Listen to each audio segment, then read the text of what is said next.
¿Qué simbología puede representar para un pueblo la figura de un caballo? ¿Puede un caballo cambiar el curso de los acontecimientos históricos? ¿Cómo se inserta la maquinaria de guerra conocida por caballo de Troya o el buchú en la historia de Moa? Tras la respuesta a estas interrogantes, el sitio que habitamos propone una historia real, localizada desde Punta Gorda hasta Sagua de Tánamo en 1958, que guarda relación con los últimos momentos de la ofensiva final contra el tirano Fulgencio Batista. Los invitamos a que nos acompañen.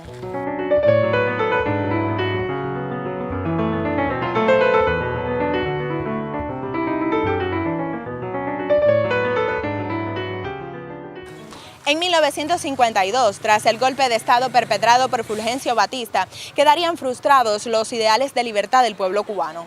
Fue sin duda la generación del centenario la que se encargaría de colocar combate tras combate en su lugar los altos ideales que costaron la vida a tantos patriotas a través de la historia nacional. Un pequeño grupo de revolucionarios, en plena ofensiva del ejército rebelde, construyó lo que se considera el primer vehículo blindado del segundo Frente Oriental Fran País, al cual nombraron Caballo de Troya. La idea de crear esta tanqueta, a la que también llamaban el buchú, surgió como una necesidad para apoyar a las tropas rebeldes en caso de ataque a algún poblado o cuartel, como sucedió en la toma de Sagua de Tánamo. Correspondió a José Fernández, conocido como Pepito, y a Rosendo Rodríguez, conocido como Bebo, concebir tal iniciativa y llevarla a cabo junto a Juan Meriño, César Fernández, Haroldo de la Cruz, Ernesto Olivero y Güelfo García, entre otros, que de una forma u otra colaboraron. El buchú se construyó de un chasis de camión Diamond T de 10 ruedas y 3 diferenciales, forrado de planchas de acero de 5 milímetros. Entre cada chapa le introdujeron arena.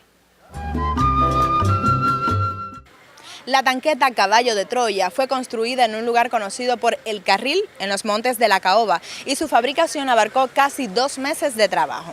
Después de terminada, fue trasladada a un terreno de practicar pelota próximo a la mina de Cayo Juan, donde se le hicieron las correcciones, se probó su funcionamiento y la resistencia del blindaje. Cuando se corrigieron los defectos, fue llevada hasta Juan Díaz, en las cercanías de Sagua de Tánamo, y se le entregó al comandante Belarmino Castilla Mas.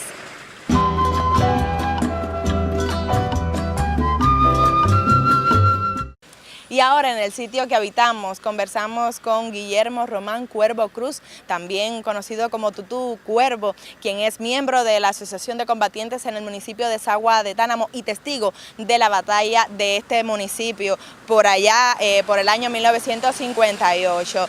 Tutú, entonces nos gustaría que nos hablara sobre el Caballo de Troya, cómo se concibió su fabricación y cuán fue de importante y fundamental para la batalla de Sagua y, por supuesto, en su victoria. Juan Francisco Mariño, el día 18 de agosto del 58, le escribe una misiva a Pepito dándole la idea, pues se había enterado de la situación estratégica de Sagua, y ya Sagua alrededor estaba ya prácticamente rodeada por puntos invulnerables de la dictadura, con armamento sofisticado, armas automáticas, ametralladora 3006, etc. Entonces, ante esa idea, le escribe a Pepito, repito, y Pepito solidariamente consulta a los jefes superiores, en este caso a Belarmino al compañero jefe de frente, al compañero general de ejército, entonces comandante Raúl Castro, y se toma la decisión el día 26 de agosto, le escribe Pepito al compañero Juan Francisco que elaborara los planos del proyecto, que el proyecto había sido positivamente tomado por Raúl, por el compañero Aníbal y el compañero Luzón, y que eso ya era un hecho para tomar a Sagua el día 16. El medio estuvo ya terminado y hubo una situación que el compañero Méndez va a sustituir a Colomé Ibarra, que ha tenido un tiro en una pierna en un combate por allá por Antilla.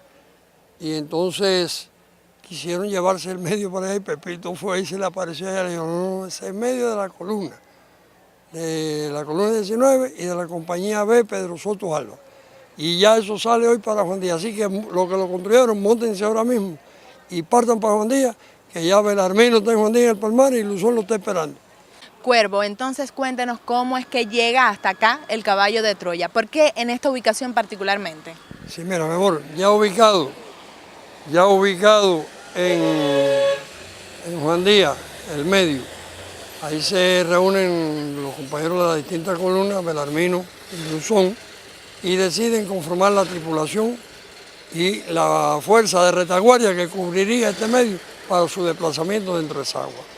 Inicialmente cruzan aquí el río, cogen por el camino viejo, Cayumambí, el camino de Guarisco, que le decimos nosotros, y salen aquí hasta lo que es el rancho El Paso. Ya de allí se hace la exploración y se llega aquí. Se designa como conductor al compañero Manuel Rodríguez Calzadilla, Manolín Pintado, y un compañero de reserva, el compañero de las, porque tú sabes que en el combate te pueden matar, entonces tiene que haber una reserva.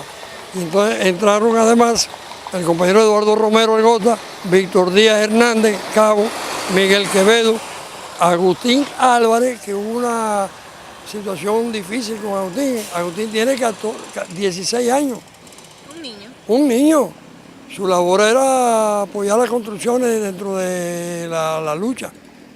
Y le dice, Pepito, yo me voy ahí, que yo conozco a Sago y yo puedo servir de práctica. Pepito le dice, mira, Agustín, tú eres muy niño, tú tienes solo 16 años. Y se para Agustín y lo mira de frente y dice, óigame, capitán, con todo mi respeto, ¿y qué edad tiene usted? Usted tiene 18, así que si yo tengo 16, ya estoy montado. Y entonces, bueno, se conformó la tripulación. Ya al llegar aquí a este escenario, había una fuerte barricada donde tenía un poder de fuego enorme y quedó averiada por el muñón delantero, del tren delantero de la... Este medio era un Dodge super wagon de eso, que era de doble tracción, que se utilizaban en las minas y eso. Y entonces ese Dodge se acondicionó con un motor de 8 cilindros que se le adaptó allí en la mina. Y bueno, pudo llegar hasta aquí, pero bueno, fue averiado y tuvo que retirarse entonces a Carpintero para un segundo intento, 3 días después o 4 días después. Eso fue el día 17 en hora del mediodía.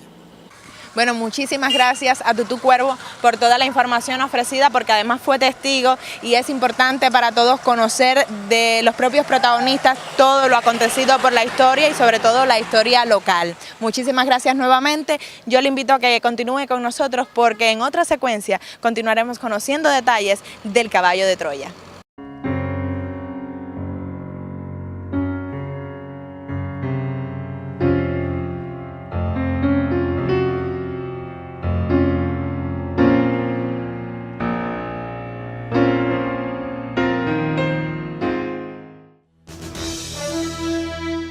En multitud de ritos antiguos, el caballo tiene un papel asignado. Estaba consagrado a Marte y la vista de un caballo se consideraba un presagio de guerra. Por ejemplo, el caballo de Troya fue un artilugio con forma de enorme caballo de madera y que según el relato fue usado por los griegos como una estrategia para introducirse en la ciudad fortificada de Troya. Se considera una máquina de guerra.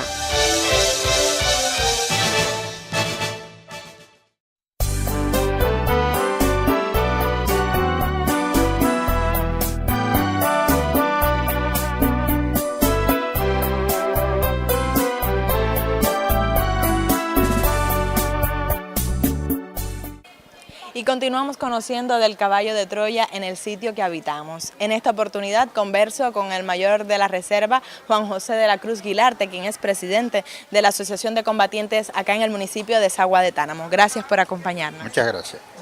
Juan José, nos gustaría que nos explicara cuán fundamental, qué protagonismo tuvo el caballo de Troya en la batalla de Sagua de Tánamo, en la victoria. Tenemos que decir que el ejército de Batista se había fortalecido.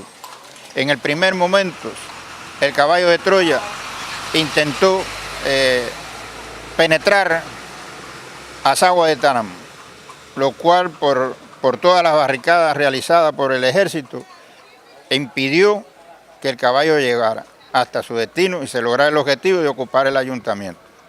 Luego hubo que reforzarlo teniendo en cuenta que la ametralladora 30 y los Springfield perforaban y penetraban el caballo de Troya y podían herir y matar a toda su dotación, con lo cual se encontraba como conductor Manolín Pintado y 4 artilleros que le acompañaban.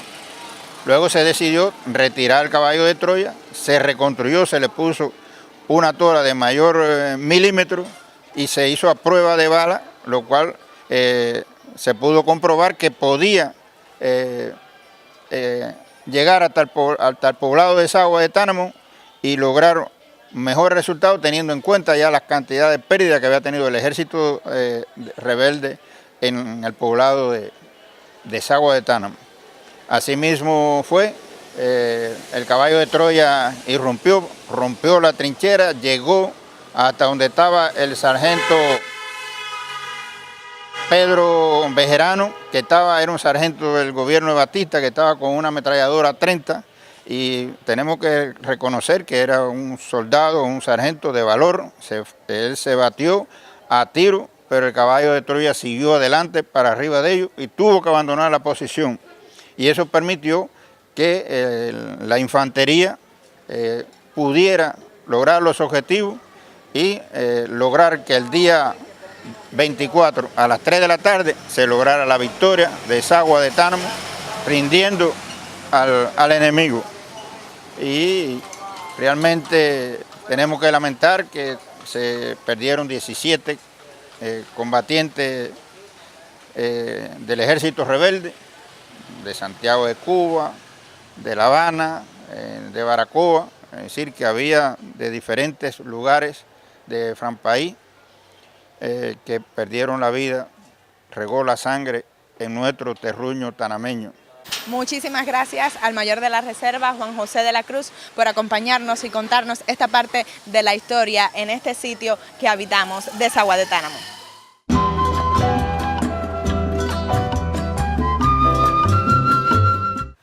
Hoy estuvimos conversando sobre el caballo de Troya, conociendo de este artilugio que fue importante para el triunfo definitivo de la revolución desde el segundo Frente Oriental.